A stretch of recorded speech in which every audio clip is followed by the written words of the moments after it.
Hi friends, I'm Anna Helman. Thanks so much for being here. I've heard from several stampers lately that have both a large die cutting machine and a small die cutting machine that they actually like their smaller one better than their larger one. This made me think that I don't really share my small one very often, and I've been using it a little bit more. I wanted to share some things with you today about this machine. Now, there is a special occasion for it because if you're interested, you can actually get this machine for absolutely free right now.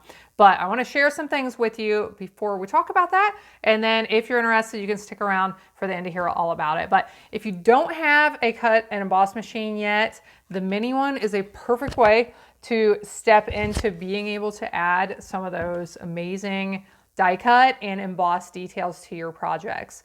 Or if you do have the large one, but you find it's hard to crank or you have trouble lining things up, the mini one might actually work a little bit better for you. So let's take a look at it. Here you can see my large and small cut and emboss machines side by side. Now, both of these have the wonderful feature of the sides being able to fold up. So when they're not in use, or if you want to travel with them, the sides fold up. They're nice to carry. They don't take up a lot of space for storage. And then when you want to use them, you can fold them open just like this. Now, comparing sizes, this is important. Let's say you haven't purchased a die cutting machine and you're curious, like, well, what would I be able to cut on the small one? Or if you have a large one, but you're thinking, well, maybe I want to try one, but I don't know. The size that you can cut with them, these are the platforms, the bases that run through. Now for the small one, it measures 3.5 by 7. So you can cut or emboss with dies or embossing folders that are 3.5 inches or less. And then with the large one, this measures 6 by 9. So you do have a lot larger area, but what I find and what some other people find is it's more to manage as well. So here I'm going to go ahead and do some die cutting here with, we'll do it with my small one, and then we'll do some die cutting with the large one as well. So with the small machine, and this is on the basis of our machines. I love this. It shows you the key of what you need to cut with, which plates. So for die cutting, we need plate 1 and then both of the plates 2. So here is plate 2. Put my paper on top of that. Let's grab a couple of dies. I was having fun here not too long ago playing with a set called Desert Details, and I thought I'd pull in a couple of dies from this set. So I am going to have links in the video description below for several things if you want to take a look at any more information about either one of these machines. I have detailed videos about both of them, both the large and the small. And I'll also have a link to those tutorials for those Desert Details cards. So what I'm going to do, I'm going to lay plate 2 here on top and run this through. Now we'll see if it happens right here, and it's not going to. I've heard from some people, and I've had it happen a few times to myself, where when I push these plates in, the machine doesn't quite want to catch them. So if that happens, I'm going to show you here in just a second what you can do about that. But here you can watch as I am cranking, and I am cranking really not very hard, and you can see when that pops out, it just kind of came out pretty gently. It made a little cracking noise. But when I crank with my larger one, you may notice a few differences. So what I find is with most of my dies, I can use this little machine. There are a few larger ones that I do have to have my large machine for, and my larger embossing folders, I do need my larger machine for. But there are the majority of the dies that I use, I can actually use with this mini machine, and it's a lot easier to crank through. So here are the 3 pieces I just cut. Now let's do the same thing with the larger machine and see how that goes.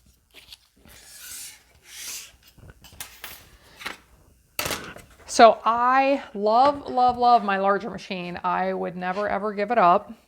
But what I find is that it can be a little bit harder to line things up when I lay my top plate on.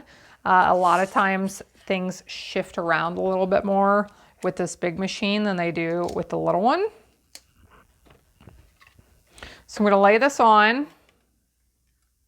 and we will crank this through. And I just realized I forgot to share my little tip with you about the mini machine if your plates aren't going through. So with this one, I definitely have to crank a little bit harder. Now it depends on what dies I'm sending through. Sometimes I have to crank a lot harder. And sometimes this one actually came out gently too. A lot of times with my big one, it kind of like shoots it out somewhat forcefully. So it took us, it was easy on us this time, but just in general, I find I don't have to crank as hard with my small machine.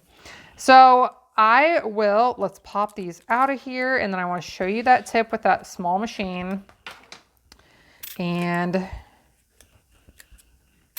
show you, because like I said, I've heard from a few people that sometimes the plates don't want to feed through, and I figured out when that happens and why, and a really easy fix for it. So let's take a look at this one again. I'll bring those plates in. So sometimes when you are trying to feed your plates in, and it won't happen this time since I don't have any dies or an embossing folder in there, but sometimes you're cranking and cranking and it doesn't want to catch and feed through. So if that's the case, here is the easiest way I found to fix it, is just to pull one of the plates, probably the top plate, pull it back a little bit from the front, or you could even overlay it so that that one goes in first. I usually offset it this way with the top one back a little bit, and then when you feed it through, it should catch right away.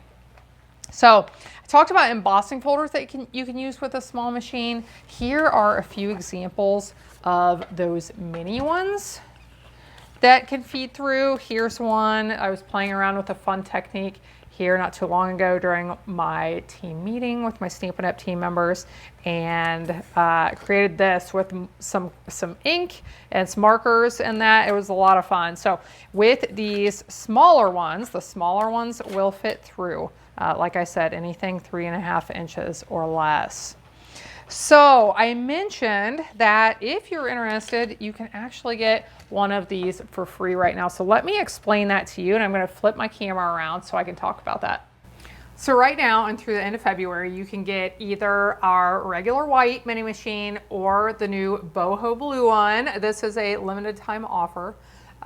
You can get either one of those for free as a part of our starter kit. So our starter kit is an offer where you can choose a collection of products to purchase at a greatly reduced price. And after that, you're able to purchase your products at a discount if you want to. So you have several options for this. If you want to get the mini machine for free, you get to choose $175 worth of products. Those are other items. Anything you want, ink pads, stamps, die sets, the big machine, whatever you want. $175 worth of products, and you get to choose either the white or the blue machine, and you pay $129 for that. Now, if you're not interested in getting the machine for free, you can still get $175 worth of products of your choice for just $99 right now. It is an amazing offer. I believe it is the best starter kit offer we have had in the time that I have been with Stampin' Up! And I would love for you to take advantage of it. Like I said, after you order that, you can get anything you want at a minimum of 20% discount, 20 or 25% discount. So I'm going to put some links in the video description below for if you want to take advantage of that offer and get this machine for free, or if you have questions, want to contact me to see what else is involved with that, just let me know. So thanks so much for watching. I would love for you to try one of these mini machines, or if you have one and you haven't used it much, get it out and try it out. Like I said, I normally use my big one, but as I've started to use this mini one more, I really like it, and it is very possibly going to be my go-to machine unless I have something too large to fit through. So thanks for watching. I hope you have a blessed day, and I hope you'll be back again next time when I'll be here helping you to hand make with love.